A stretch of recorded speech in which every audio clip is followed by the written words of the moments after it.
फैनानै जोङो एसे औवा थुफा गायनानै रबार बिफां गायनानै सोरबाबा एसे गायनानै जोङो रुजुरुमनो बेयावहाय जों दासो मोनजानो लाइनाव फैहांदों।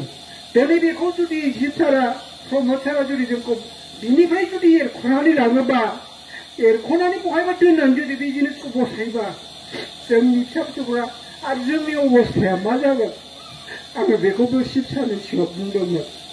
दा नंखायनो आङो मा बुंबावनो आब'खौबो आङो रिकुवेस्ट खालामबाय जाहाथे जोंखौ जों मा खालामबा मोजां जागोन बिनि जाहाथे मोजां जोंनो सुबुरुन होलाङो रायजो राजाफोरनो सुबुरुन होनो। गोलावखौ बुंला बिजौआवहाय गुबुन गुबुन आफादफोरनि बा आलासि फैफानाय बिथांमोनखौबो आङो गेजेराव खुलुमनाय जासिबाय आरो जोंनि नैबे दरनै गामिनि आरो बासबारि ओनसोलनि नुजाफैनो हानाय रायजो राजा नोंथांमोन। दा आङो गिबियावनो जोंनि नैबे जे समस्या जादों बेखौ आङो आब'मोन आरो आलासिफोरनि सिगाङावहाय एसेब्लाबो सुंद'यैब्लाबो आङो फोरमायनानै होनो सानदों। बावैसो जोंनि नैबे थांनाय बैसागु साननै सानथामनि उननिफ्रायनो नैबे परिबेसा जानानै फैदों जोंना एपिडिसिएल प्रजेक्टखौ लानानै। दा जों खोनानो मोननायावहाय आगोलनिफ्रायनो जोंनि नैबे जायफोर एसे आफादाव थानाय मानसिफोर बिसोरो सिंजों सिं बे जिनिसनिखौ लाबोनो होननानै थुनजेरायनाय बा माबा लाबोबाय प्लेन खालामबाय थानाय बेखौ जों इयुनावहाय मिन्थिनो मोनदों। दा बेबायदि सिस्टेमैनो दिनैसिम नैबे पर्जाया जानानै दङ। दा बेयावहाय बांद्रायखौ आं बुंला दाखालि नै आगोलावबो थांखांबा खय थारिखआव थाङामोनथाय थांनाया शिब सारनाव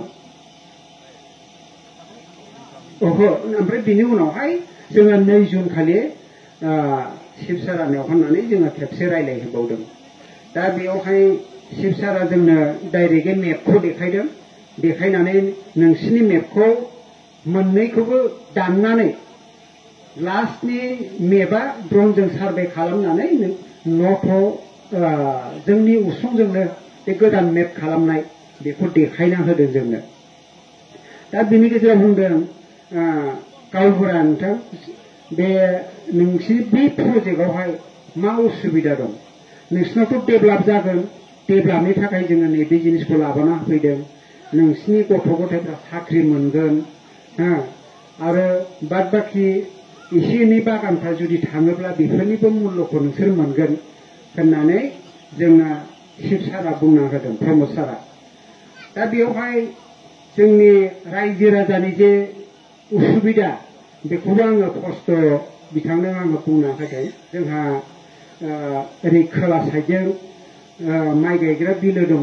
जों बेयावनो गामि दरनैबो आरो जोंनि माखासे नैबे दुखिसुखि गामि दङ आरो ओजोंहाय खालपानि जोंनि गुबुन हारिफोर एसे दङ बिसोरजों ज' मिलायनानै जोङो बयबो बेयावहायनो आबाद मावनानै जायो माइ आबाद।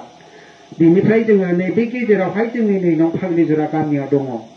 दा फैयै फैनानै जोङो 97 घर दं जाबाय जोङो बेयावहाय। आजिलैके जोंनि आबै आबौआ 150 बोसोर एबबनिफ्राय जोङो रायजो जाबोनाय आबौमोन जोङो बिसोरनो फैयै फुलि दा बर्थमानाव फैनानै जोङो बे पर्जासिमाव सफैबाय एकदमबारे नै बिसिबां बारायखो जोंनि गामिया। दा बे हिसाबै आरो जोंनि फिसा फिसौफ्राबो बारायलांगोन। दा बेवहाय शिब सारखौ आङो रिकुवेस्ट खालामदों सार जोंना नैबे जिनिसा बे प्रजेक्टआ जुदि जायोब्ला जोंहा खुब उसुबिदा जागोन। जों बंसित जानानै थागोन। जोंनि गथ' गथ'फ्रा न' लुनानै थाहैनो हानाय बेफोरबायदि हाया जोंना थानाय नङा। जों एखेबारे बंसित जानानै थागोन।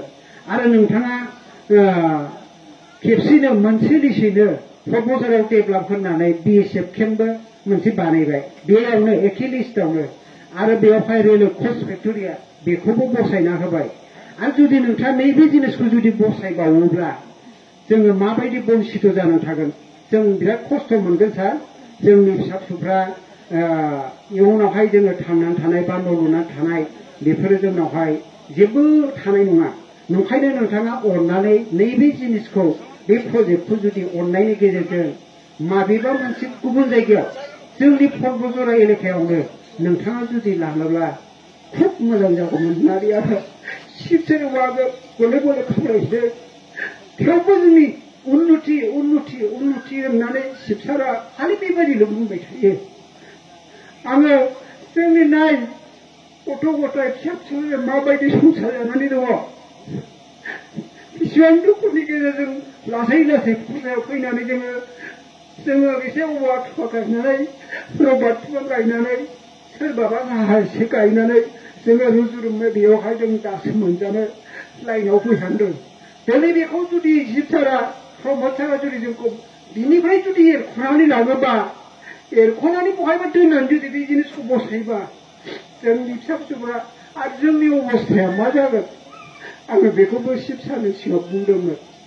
दा नंखायनो आङो मा बुंबावनो, आंबो खौरां रिकुवेस्ट खालामबाय जाहाथे जों मा खालामबा मोजां जागोन बेनि जाहाथे मोजां जोंनो सुबुरुन होलाङो, रायजो राजाफोरनो सुबुरुन होलाङो, बेखौनो आं खावलायनानै